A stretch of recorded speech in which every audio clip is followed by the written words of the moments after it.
What's up, guys? I hope you're doing well. I've just been doing some research on like ADRs and stuff like that. An ADR, for those who don't know, is an American Depository Receipt, and it seems like it's when it's like a U.S. bank base or brokerage, I guess, basically buys shares of a non-U.S. company, and then they basically use those receipts as a security. That's what it seems like, and it seems like it's a way for basically Americans to it seems like it's a way for Americans to buy equity in like non-U.S. companies while still staying on American exchanges. So like the New York Stock Exchange or the Nasdaq and stuff like that. At least that's what it seems to me. This is something that's kind of like I didn't even know what this stuff was until the whole Russia-Ukraine stuff, and I started following like, oh, they're delisting ADRs and stuff like that. I was like, what's an ADR? And just kind of figuring this stuff out, and that's the whole point of these videos. So let's go straight to the screen share of the little thing that I found. I think it's this one. Yeah, and then I will make it bigger. Oh, I'm blocking it. Well, we'll just keep scrolling down. Anyway, so why do these foreign companies get delisted to begin with? And apparently there are three main reasons. Either a lack of trading volumes. So like if there's not enough trading volume, it's not going to be worth it for the exchange or for the like the companies like brokerages or something to hold the securities, because another thing here with high listing fees that are charged by the exchanges. So to like for a brokerage to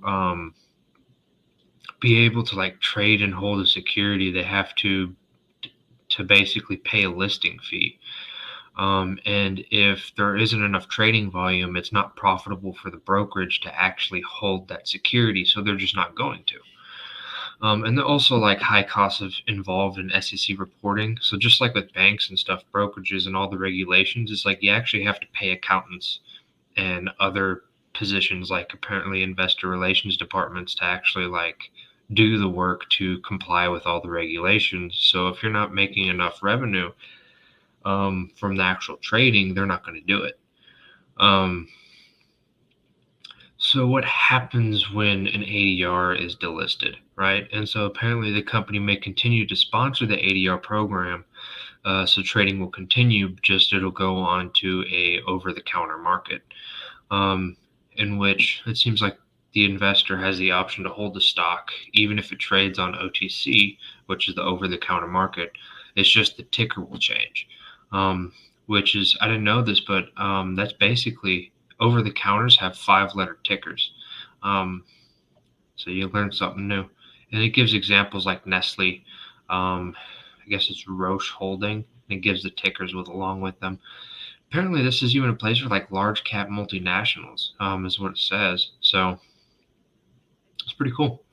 Or the company can just like terminate the ADR program in general. So a company may simply terminate the program and pay out a special dollar amount for stockholders to surrender their stocks. So I'm assuming this is where you see like the forced liquidation of foreign stocks that you can see with sanctions sometimes. I don't know if this is the only mode in which it happens, or probably not, because I'd assume like the government would have be able to do that as well. Because I know like the whole Russian-Ukraine thing, if I remember correctly, it's like the Moscow exchange is closed. I think I've seen a few things to where it's opening again soon, but don't take my word on it.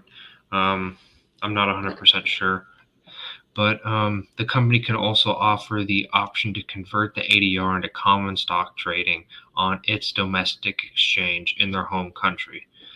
So I'm assuming this means like I think it's called the MOEX for the Moscow exchange. So in this case, if you are holding Russian ADRs, and you could do this route, it'd basically be you convert your ADR to common stock, I guess, on the MOEX exchange.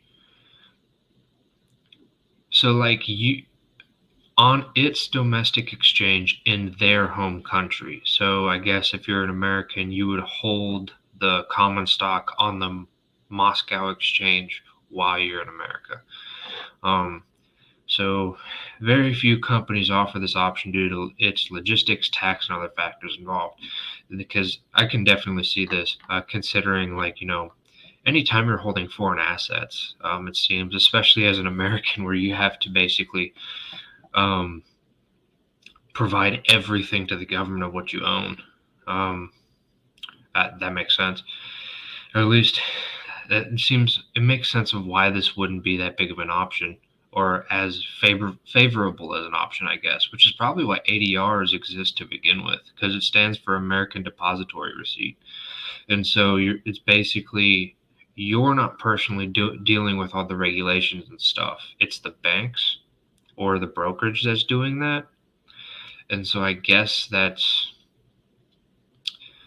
don't know how that would change with the regulations, because I know regulations on like individuals are significantly different than banks. I'm not familiar with how that's applicable in this respect, but it's just something that piqued my interest because I didn't know what ADRs were to begin with, and everything like that. And they had a little update down here, which I didn't really highlight much, but it was in February 2021.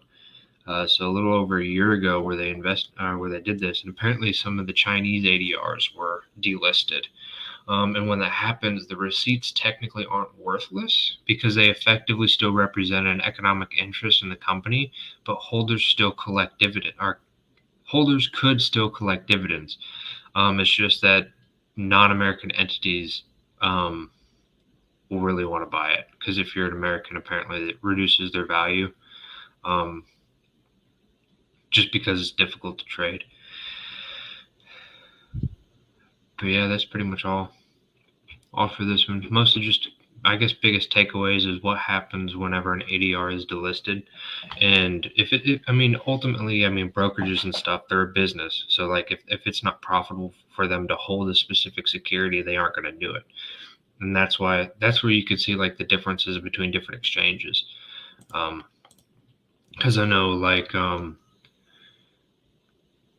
for example, I started using like Interactive Brokers because they have a lot more stuff, because I'm more curious in learning everything.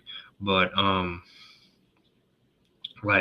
as opposed to like Webull, you don't have a lot of I don't think you can trade futures, and a lot of the other stuff. Whereas Interactive Brokers, it's like I haven't found anything that they really don't delve into yet, because it seems more for like professional investors. Which is kind of the route on which I want to go. So I kind of want to learn everything, but it's pretty cool. That's all I have for this one. I plan on doing a little bit more with the whole reading into what's been going on with Russia and Ukraine, specifically with the stock market and stuff like that, just because it seems interesting, and I've never actually I've heard of things similar. Whenever you deal with geopolitics and finances, that's typically a major way in which it's a major playing field, in that respect. So definitely something I'll look more into and keep you guys updated on. So other than that, I will see you guys on the next video, and try to make it